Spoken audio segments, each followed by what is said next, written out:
full credit for the championships, and Westbrook will likely never get a championship. This relationship is severed. I think Russell Westbrook has some very, very negative feelings about him.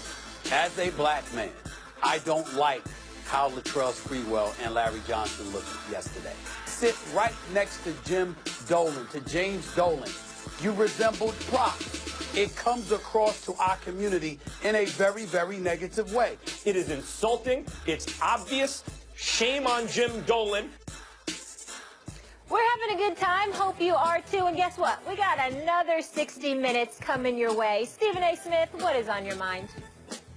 I can't wait to talk about Kevin Love because he's got back injuries, knee injuries. I'm wondering what the Cavs are thinking right now. We'll be talking about that in hour number 2. I can promise you that. 4 takes, that's true. 3 takes, not me. 2 takes if you lucky. First take, you got me.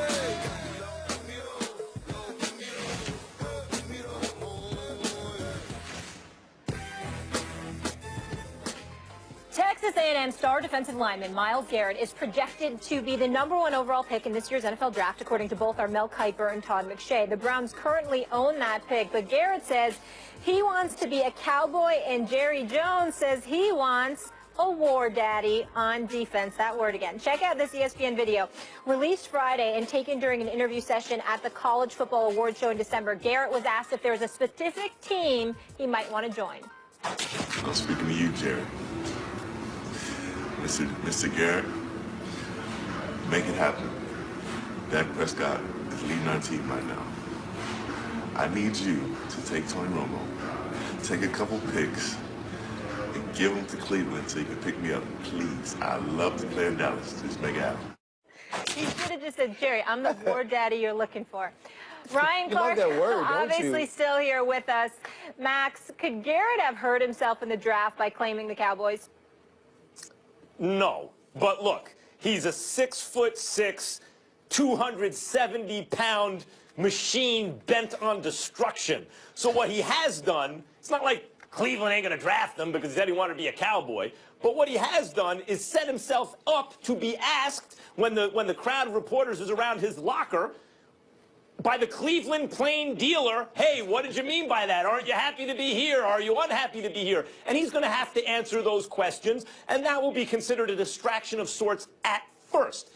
But when he goes, you know, and bench presses 225 pounds 5,000 times in Indianapolis and then goes out and sacks the quarterback a whole bunch of times, that will quickly be forgotten. So, no, it won't affect his draft status, and it won't be a long-term distraction if he balls. But he has set himself up here to be asked questions by reporters in Cleveland for a while. Listen, the brother's big time. We know he can play, and we know he's arguably going to be the #1 overall pick, if not easily a top 5 pick. But here's how I think you hurt yourself. When you make it obvious where you want to go, but you have such limited control, you not only leave yourself open to the scrutiny, but at the same time, you got to wonder, like, for example, if I'm the Cleveland Browns, I'm looking to trade that #1 overall pick, even if it is him, because he clearly doesn't want to be there. And you always got to wonder about that. When a job is hard as the job you had, Ryan Clark, where, you know, a lot comes with playing the game of football, a lot of dedication, a lot of focus, and you got to be enthused about performing. You got to be enthused about going out there and flat out balling. And this dude talking about, don't even get me started about him wanting to be a Cowboy. As far as I'm concerned, he contaminated himself. He's destined himself to misery because that means he's probably not going to win for another 22 years, for crying out loud. But having said all of that, in all seriousness, I do believe you hurt yourself when you're very transparent about a specific place you want to go to. It's one thing to say you don't want to go to this particular organization. It's one thing to make it known that this is where you want to go, because then everybody gets to look at you, and now we have to ask additional questions about your focus, about your tenacity, about your commitment, etc., etc. Not that he deserves it, because his body of work says that he is elite. Had the pleasure of meeting him and his dad, Radio Row in Houston for Super Bowl week. I get all of that. Good guy. But when you make it so transparent where you'd like to be, I think that invites scrutiny as to the level of commitment that you may have in the event that you don't end up going where you want to go. Well, so here's my problem, right? So John Elway's like, hey, if I get drafted here, I'm gonna go play baseball. Eli Manning's like, I don't want to go to San Diego. Have any of you been to San Diego Bo lately? Jackson. The weather is excellent. Bo Jackson and so all these people say, hey, I will not go to these places, but we're okay with it. This kid, did you look at the video? He was giddy. He was cheesing. He was smiling. He had the flat top rocking. He was just saying that, hey, if I had a place to go, because he was asked the question, mind you, if I had a place to go, I would love to go to Dallas. He's a Dallas Cowboy fan. He would love to play for that team. He doesn't hurt himself in any way. If you ask any young player this question, the guys who feel like, you know what, I may be marginal, I probably shouldn't hurt, you know, my chances, those guys will give you the politically correct answer. You know what? I'm just blessed and honored to play wherever someone drafts me, wherever someone wants me. But Myles Garrett doesn't have to do that because he is the overall #1 prospect. He is the guy who McShay and Kuiper, who we love so dearly, has #1 on the board. So he can say where he wants to go. It's not going to hurt him, and it shouldn't hurt him because it didn't hurt none of these other people. Well, let me be very, very clear. First of all, I don't think you can compare the quarterbacks to a lot of these other guys. When you bring up Elway and guys like that, when you're a quarterback, you usually have a bit more cachet because it's very, very difficult to find that dude at the quarterback position, which is the most important position on a football field. I learned that from you, Ryan, so you can deny that if you want to, but damn it, that would mean you lied to me, and I know you didn't do that. So don't even try to argue with me about that one. Secondly, and more importantly, I think that I'm not trying to say that the guy is hurting his draft stock in terms of him not getting drafted. I'm saying that the level of scrutiny where they're asking you questions, they're probing, they're messing with you, and you potentially making life difficult for yourself. Let's say, for example, he ended up in Cleveland, and he's having a bad game, or he gets in an argument with somebody. We're going to remember what he said in that damn video. You know what? Well, the real issue is you really didn't want to be here to begin with. I'm just saying you invite stuff like that. That's all I'm saying. It's not a big deal. People who don't do their job well then. Right, that's people who don't understand that we're independent contractors. A lot of those. We're independent contractors when we play this game. Myles Garrett can want to play wherever he wants to, but the bottom line is if he doesn't perform wherever he's drafted, he don't get paid.